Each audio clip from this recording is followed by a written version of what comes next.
twongeye turatomboye bana b'Imana kuba Nyagasani duhamagara kuri buri munsi kugira ngo atugirire neza. Ku izina ry'Imana Data na Mwana na Roho Mutagatifu, amen. Amahoro bana b'Imana, ni muhumure, Imana iradukunda, yemeye kudutumira kuri wa gatanu w'icyumweru cya gatanu gisanzwe tariki 10 Gashyantare 2023 ngo duhimbaza Mutagatifu Sikolastika wiyeguriye Imana. Dore amasomo atagatifu agiye gutwegereza Imana. Isomo rya mu gitabo cy'Intangiriro umutwe wa 3 umurongo wa 1 kugeza ku 8. Inzoka yari nyaryenge kurenza izindi nyamaswa zose zo mu gasozi Uhoraho yari yarahanze. Ibaza umugore iti, koko Imana yaravuze ngo ntimukagire igiti cyo muri ubusitani muryaho? Umugore asubiza inzoka ati, imbuto z'ibiti byo muri ubusitani dushobora kuziryaho, naho ku mbuto z'igiti kiri hagati y'ubusitani Imana yaravuze iti, ntimuzaziryeho, ntimuzazikoreho, ejo mutazapfa. Inzoka ibwira umugore iti, gupfa ntimuzapfa, ahubwo Imana izi ko umunsi mwaziriyeho amaso yanyu azahumuka, maze mukamera nk'Imana, mukamenya icyiza n'ikibi. Umugore arareba asanga cya giti kiryoshye, kinogeye amaso, kandi cyanashobora gutanga ubwenge. Asoroma imbuto zacyo aryaho, aho umugabo n'umugore kumwe, nawe ararya. Nuko amaso yabo arahumuka, bamenya ko bambaye ubusa, nuko badodekanya amababi y'umutini, maze barayacocera. Ngo bumve Uhoraho Imana wagendaga mu busitani mu mafu y'igicamunsi, umugabo n'umugore we bihisha Uhoraho Imana mu biti by'ubusitani. Iryo ni ijambo ry'Imana. Zaburi ni ya 32. Hahirwa umuntu wababariwe igicumuro cye. Hahirwa umuntu wababariwe igicumuro cye, icyaha yakoze kikarenzwa amaso. Hahirwa umuntu Uhoraho adahamya icyaha yakoze, n'umutima we ntugire uburiganya. Naravuze nti, ngiye kubwira Uhoraho ibicumuro byanjye, maze nawe antura umutwaro w'ibyaha byanjye. Ni ukugenzereza umuyoboke wese ukwiyambaje igihe cyose aje kugana. Naho amazi y'umuzure yasendera, ntabwo ateze kumugeraho. Niwo bwugamo bwanjye ukandinda amakuba, ugatuma mpanika indirimbo z'abarokowe. Hahirwa umuntu wese wabari igicumuro cye. Nyagasani Yesu nabane namwe. Amagambo mu Ivanjili ntagatifu yanditswe na Mariko umutwe wa 7 murongo 31 kugeza ku 37. Muri icyo gihe Yesu ava mu gihugu cya Tiri yambukiranya igihugu cya Sidoni, agaruka ku nyanja ya Galileya yerekeje kuri Dekapoli. Nuko amuzana igipfamatwi kidedemanga, baramwinginga ngo amurambureho ibiganza. Amuvana muri rubanda, amujyana ahitaruye, ashyira intoki ze mu matwi ye, nuko acira amacandwe ayamukoza ku rurimi. Hanyuma yubura amaso yerekeje ku ijuru, asuza umutima ati, efata, bikavuga ngo zibuka. Ako kanya amatwi arazibuka, n'ururimi rwe ruragobodoka, maze atangira kuvuga neza. Maze Yesu abihanangiriza kutagira uwo babibwira, nyamara uko abihanangiriza akaba ari nako barushaho kubyamamaza. Bagatangara cyane bavuga bati, byose yabikoze neza, atuma ibipfamatwi byumva n'ibiragi bivuga. Iyo ni Ivanjili ntagatifu. Ba Kristo bavandimwe, Yesu Kristo akuzwe. Aha tugeze ni kuri buri munsi tuje gushakashaka Imana, icyaduha Imana koko tukabona Imana, twamara kubona Imana tukayereka abandi buri munsi. Uyu munsi turahimbaza Mutagatifu Sikolastika wiyeguriye Imana, umubikira wiyeguriye Imana, akaba ari mushiki wa Mutagatifu Benedikito, umukuru w'abamonaki. Aba bavandimwe bombi batubwira uburyo babanye neza. Koko uyu mubano mwiza ugomba kuranga abavandimwe, abiyeguriye Imana, abihaye Imana, bakabana neza mu rukundo. Mutagatifu Sikolastika na Mutagatifu Benedikito, abatagatifu badusabire natwe kwegera Imana, cyane cyane duhunga isi, tukitarura isi, tugiye gushakashaka Imana, gushakashaka Imana kugira ngo tuyibone, maze tuyereke abandi. Amasomo y'uyu munsi araryoshye cyane, ubwo agiye gutwegereza Imana, atuvane kwa Sekibi aho twari twaratorongeye, maze atwegereza Imana. Tujye kuzirikana ku ngingo iryoshye cyane, ikureba by'umwihariko, nanjye ndeba by'umwihariko cyane. Twese tureba kuko turi ku isi nyine, turi ku isi tuzirikana ko ntabwo turageraho shitani atatera ibuye. Niyo mpamvu tujye kuzirikana ku ngingo nziza igira iti, uko watahura amayeri ya Sekibi. Akamvuga filozofiya igira iti, burya ikibi ntabwo gishobora kubaho. Iki ubwacyo ntabwo cyabaho, habaho icyiza, kubera ko ikibi kiza gishamikira ku cyiza. komeze parazite kikaza kigishamikiraho. Na shitani rero bakristo bavandimwe, ndabibutsa ko aza ashakisha ahantu hose Yezu ari, ahantu hose hari abana b'Imana, nuko akaza yidumbukiza, akaza bashaka naho ubundi ntiyabaho nyine adafite agenda ashamikira. Niyo mpamvu Mariya akoresha ibishoboka byose kugira ngo agere gute, agenda ashamika, agenda ashakisha uburyo bwose, agenda anusura kuri ubwo buzima bw'abana b'Imana. Nguwo Sekibi, nguwo umwanzi, ngiki kibi, shitani. Uko watahura Mariya Sekibi? Twese turi ku nzira, turi ku rugendo. Navugaga inzira igana mu ijuru. Ntabwo shitani yishimira urwo rugendo turi gukora. Buri gihe ukora kubita agatoki gukanda ati yaba nari nkubonye. Ntabwo shitani kangwa no kuri umwana, ntabwo shitani kangwa no kuri umusaza, ntabwo shitani kangwa n'amafaranga ufite, ntabwo kangwa n'ubuzima ufite, urihaye Imana iragusanga, ushinze urwira gusanga. Abantu b'ingeri zose nta numwe shitani atasanga, kuko tutarajya no shitani atatera ibuye. Niyo mpamvu tuje ahangaha kugira ngo wige uyu munsi utahura imigambi ya Sekibi, umenya ko Sekibi akugendaho kugira ngo akugirire nabi, ariko erezuma ko Imana ibiri hafi yacu kugira ngo itugirire neza, tubeho neza. Ni ngombwa rero kumva ijwi ry'Imana kurusha irya Sekibi. Uko hatahura imigambi ya Sekibi, turazirikana ku ruhande rumwe ko Sekibi adutura mu mitego, ariko ku rundi ruhande rezuma rwiza Yezu Kristo aza tuzahura, aza kudukiza, efata zibuka. Turazirikana muri aya masomo ukuntu icyaha cy'inkomoko cyatangiye ku babyeyi bacu ba mbere, Adamu na Eva. Abo baracumura bajya ku ngoyi ya Sekibi, bashutswe n'inzoka, bashutswe n'umwanzi Sekibi. Yezu rero ku mpuhwe ze aza kudukiza icyo cyaha. Rwa ruhande rwiza navuze rw'iburyo, Yezu anyuraho nyine kugira ngo aza dukurure, adushikuze, adukure mu menyo ya Sekibi. Muri Evanjili ya none turaza kumva uburyo Yezu Kristo akoze igitangaza, akuye wa wundi Efata, amukuye mu menyo ya Sekibi. Nuko rero amukijije, ngo ako kanya Yezu amaze kumukoraho, amatwi ye arazibuka, n'ururimi rwe ruragobodoka, nuko atangira kuvuga neza. Amen, amen, amen. Utangira kuvuga neza igihe Yezu ankozeho bivuga iki?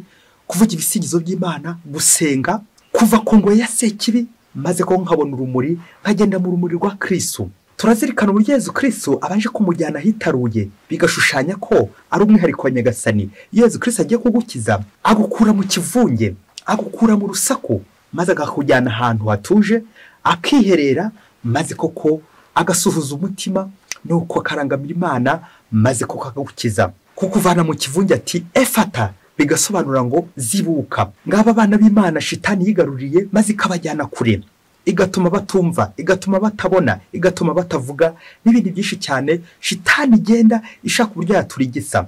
Mu gihe shitani ifasha akaguru kamwe kakandi k'ibumoso, igasingiriye, iri gushaka gukura ikujyana mu muriro, ikujyana iwayo kwa Sekibi nyine, Yezu nawe afasha kandi k'iburyo agukwega, akuvana mu menyo ya Sekibi kugira ngo akugeze heza. Nuko akomeza kubwira ati Efata, Efata, Efata, zibuka, urakire, humura, komera. Yezu Kristo aza duhumuriza.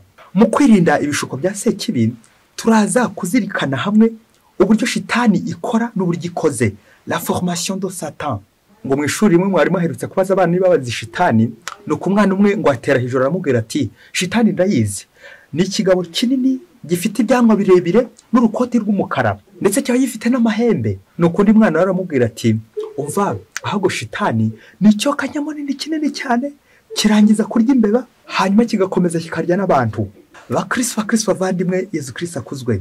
Aha tugiye kureba shitani kuko twayumvise mu isomo rya mbere, iza mu ishusho y'inzoka. Mu muco w'Abayahudi, inzoka cyari kizira, kubera ko mu mico yari bakikije, ibihugu byari bakikije, ngo inzoka cyari kigirwamana ku mico imwe n'imwe.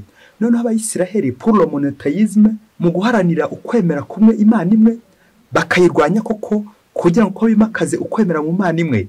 Niyo mpamvu rero inzoka mu muco w'Abayahudi koko cyari kizira, kuko cyari kimeze nk'ikigirwamana kuri bo, nk'imusana y'Imana. Dore ko n'ubundi mu binyabuzima n'inzoka dusanzwe tuzi ko yifitemo ubumara bushobora kwica igihe kurumye.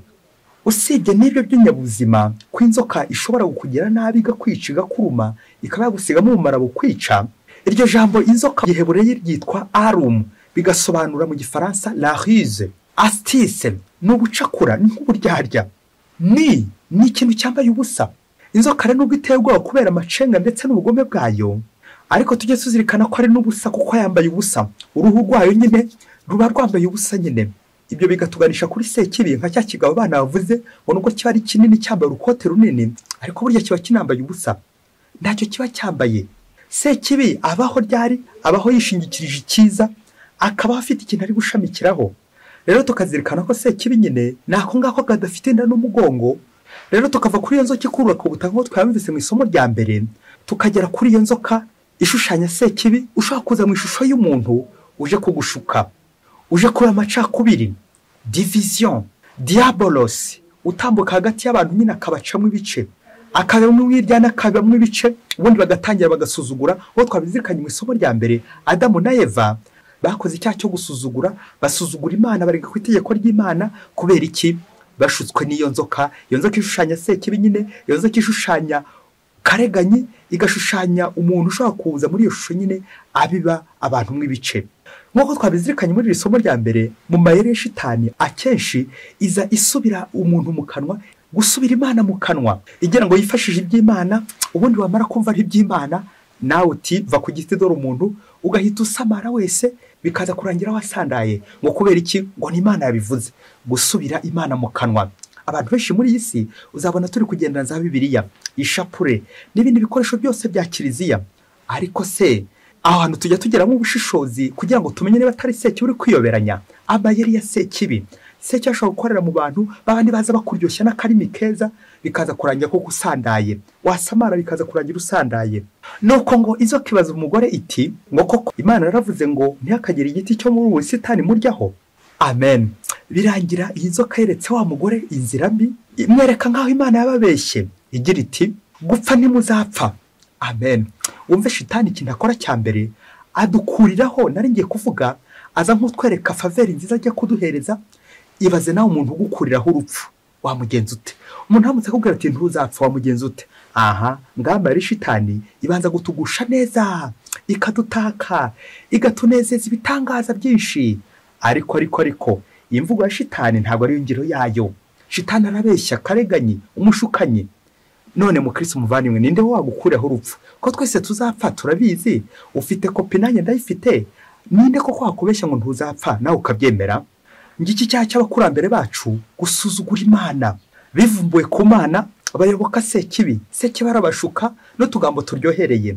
Shitani nk'uko twabibonye ntabwo ari cyo kiyoka gitambuka aho ngaho, ahubwo n'umuntu wese uza no mu ishusho, reka tuvuge n'Imana yewe aza kwiyoberanyaho, bikaza kurangira ko kwabaye shitani. Mbere na mbere ahere mu ibitekerezo byiza, la conception, agakomereza mu magambo meza asize umunyu, bikaza kurangira byageze mu bikorwa. Hari imiryango myinshi sekibi yinjiriramo mu buzima bw'umuntu, ariko muri iyo miryango reka nkubwiremo 8 gusa, nawe indi uzayishakire. Umuryango wa mbere witwa dépenser, ibitekerezo bikaza, ugatekereza ibintu bibi, bikiparika mu mutwe, bikaza kurangira koko bihindutsemo sekibi. Rero mu Kristo muvandimwe icyiza mu gufunga uwo muryango, ibitekerezo nibikuzamo ari bibi uzahita ubihanagura, naho nibiza ari byiza uzabikomeze. Umuryango wa kabiri witwa ijisho. Iyo ureba ibintu bibi ubona ibintu bibi, bikaza kurangira nyine gukora ibintu bibi. Naho icyiza no kugerageza ukajya ureba ibintu byiza, ukorangamira Imana. Amafilime mabi y'urukozasoni n'ibindi byose bidahesha Imana ikuzo n'icyubahiro, ibyanduza amaso, ibyo byose no kubyirinda, ahubwo tukarangamira Yezu Kristo ari mu isaka mu Eucharistia ndetse no mu ijambo rye, kureba Imana. Umuryango wa gatatu witwa amatwi.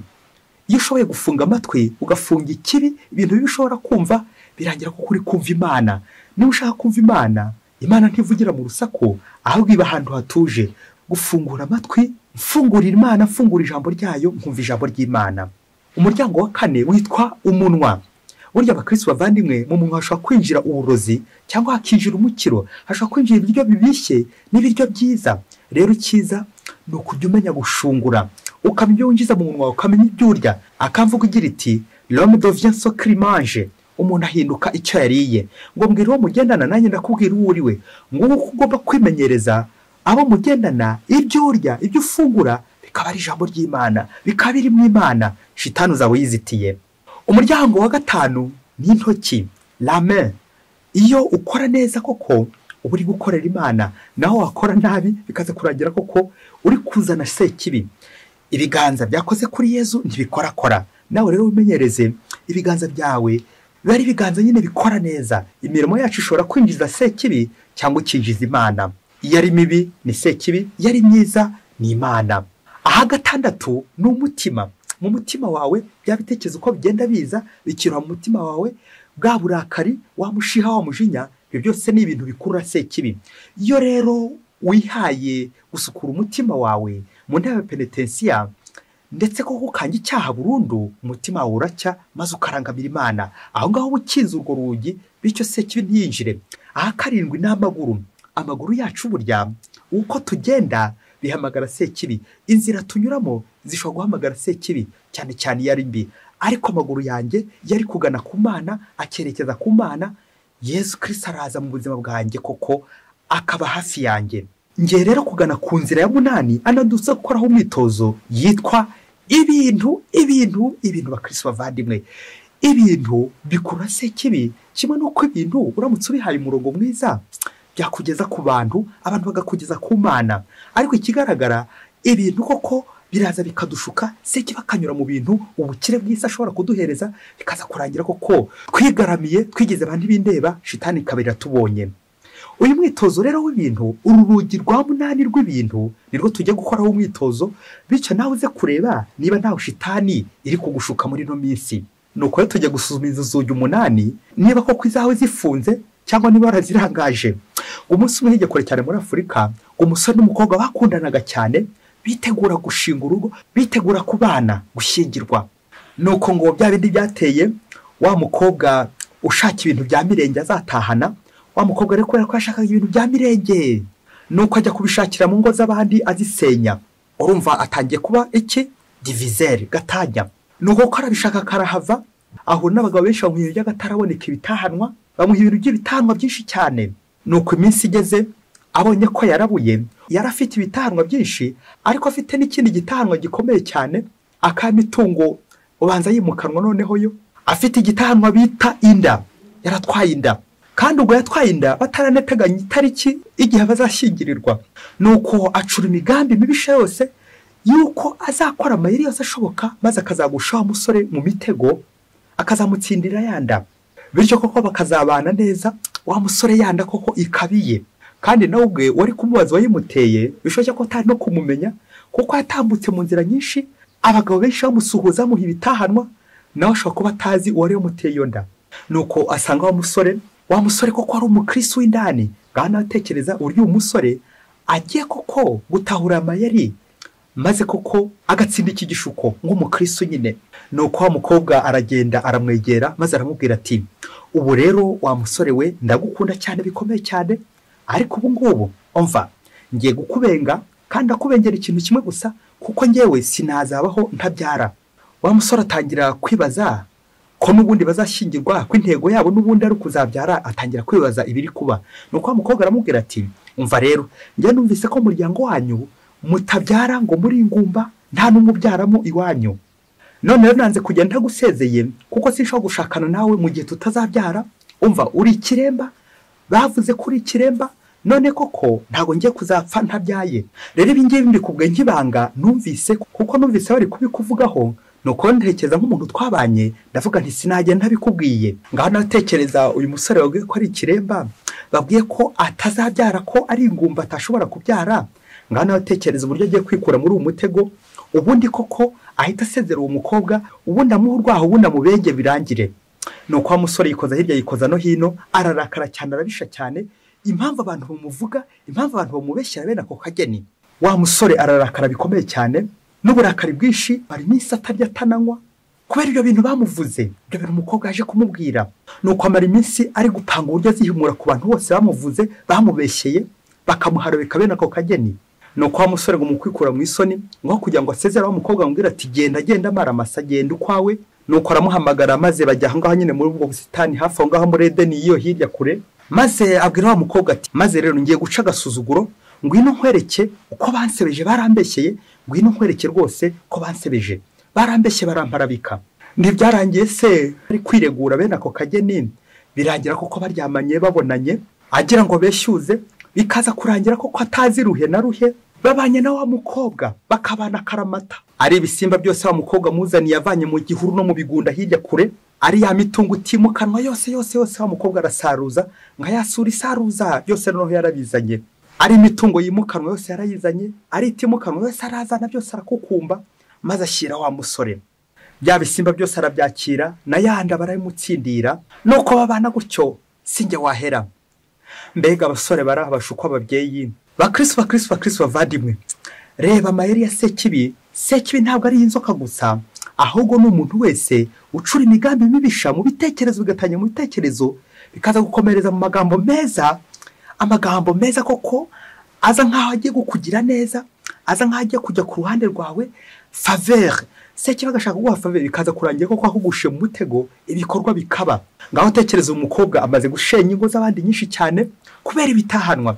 Bakristo bavandimwe, ibitahanwa, ikibazo cy'ibitahanwa kiri muri iyi minsi, aho usanga ngo umuntu uza gukwambika mpaka ngo mubanze muryamane, umuntu uza kugutwerera wese mu bukwe mpaka mubanze muryamane, umuntu wese uza kukugira neza, umuntu uza kugira umurimo akora mu bukwe bwawe mpaka mubanze muryamane. Ibitahanwa bakristo bavandimwe, nibwo uzasanga benshi batanye ibintu byinshi, ariko batanye n'indi mitungo, ari ibisimba basaruje mu bihuru no mu bigunda, bikaza kurangira urugo koko, urugo rutangiye kumanegeka, urugo ruri gusenyuka, ingo zubakiwe nyine ku bintu, bikaza kurangira koko birangiye ari ibintu by'ubusa nyine, ya Sekibi y'ubusa. Ubusa bakristo bavandimwe, Sekibi shitani n'ubusa.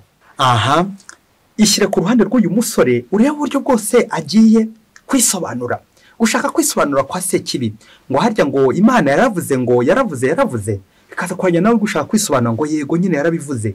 Uko kwisobanura rero ni ikimenyetso cya Sekibi. Ubundi umuntu w'umwere ntabwo ajya yisobanura nyine, ashobora no kwemera kurengana, ngo ubu bwirasi bwa bundi bwinjira mu bintu. Wa muryango wa munani twavuze, iyi miryango yose mukabona ko iguye ikoranira aha ngaha, igatwibutsa gufunga bikomeye cyane inzugi zacu. Bavandimwe, ni ukwitonda tugajya twicisha bugufi, kuko bavuga ko buri muntu wese agira ses défauts et ses qualités, agira ibyiza, agira aho agira intege nyinshi, agira n'aho agira intege nke. Shitani rero igenda ucunga aho ngaho agize intege nke, akaba ariho igenda yinjirira muri ya miryango nyine utari gushaka gufunga, ariko ishobora no kwinjira ngaho ufite imbaraga nyinshi kugira ngo kuko iyo by'amarari, kuko icyayo ni ugushukana ndetse no kubeshya, igashaka uburyo bwose yagushaka gukurengera ngo kugira ngo udaseba. Aho ngaho rero imaze guhurira, iragenda ikakugusha, wamara kugukagusha n'amazuru. Shitani yizi kurakara, aho niyo gutegera ikakugusha, yizi kugira umujinya, yizi kugira umushiha, naho ngaho nyine gutegera. Yizi ko ufite n'inyenye z'umubiri, naho nyine gutegera. Iyo uzi ko utajya urekura ugira ubugugu, naho nyine igiye kugutegera. Iyo uzi ko utajya uva kwizima wiyemera, naho igiye kugutegera. Ngo ntanga agasuzuguro, ngo sinkunda guseba, aho ngaho niyo igiye kugutegera, izaguhombya, irangiza iguhombore. Tuzirikane bakristo bavandimwe, shitani akenshi zikwereka uruhande rwiza rwawe, igutaka, ikagusiga, ikakunogereza, bikaza kurangira ariko ari aho icunze kugira ngo ize kukugushamo. Tuzirikana uburyo yaje igusha neza Adamu na Eva, uburyo izishuka Eva, ikamwereka hari ibintu igiye kumukuriraho, bya bindi by'urupfu nyine. Ni bya bindi tumaze kubona by'ibitahanwa, umuntu araza akagushuka ati umva ubukwe bwose nzabugukorera, ibintu byose nzabiguha, ibyo uzatana byose nzabiguha, ariko nanjye nyemerera iki ngiki. Bikaza kurangira koko utahanye imitungo yimukanwa n'itimukanwa. Ese musore nawe mukobwa, byakumarira iki gutangirana urugo rwa shitani, gutangira urugo rurimo umwaku, gutangirana urugo rurimo ibisitaza, rurimo inzoka, urugo rurimo inzoka bakristo bavandimwe? Cyangwa wahitamo gutangirana uduke twineza?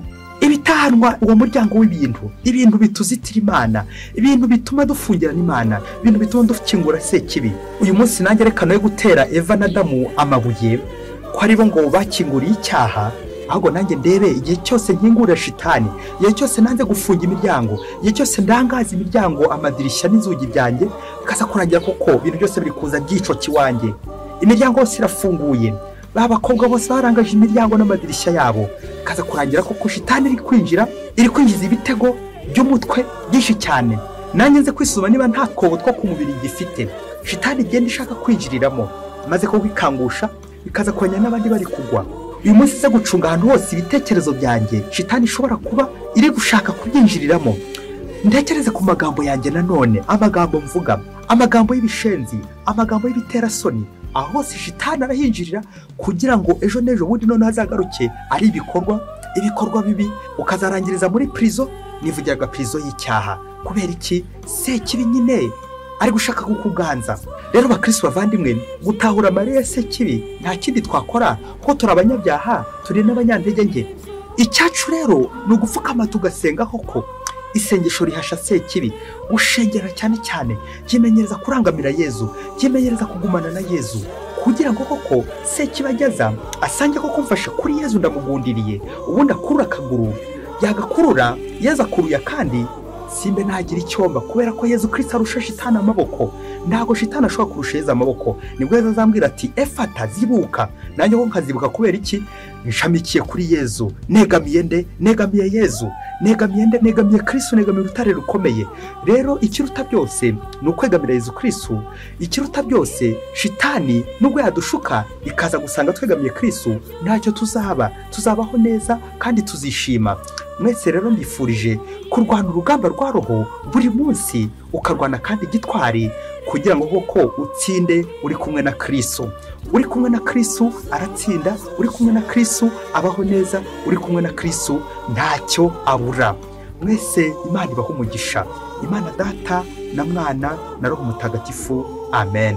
Padiri Masumbuko Ladislas wa Diyosezi ya Cyangugu.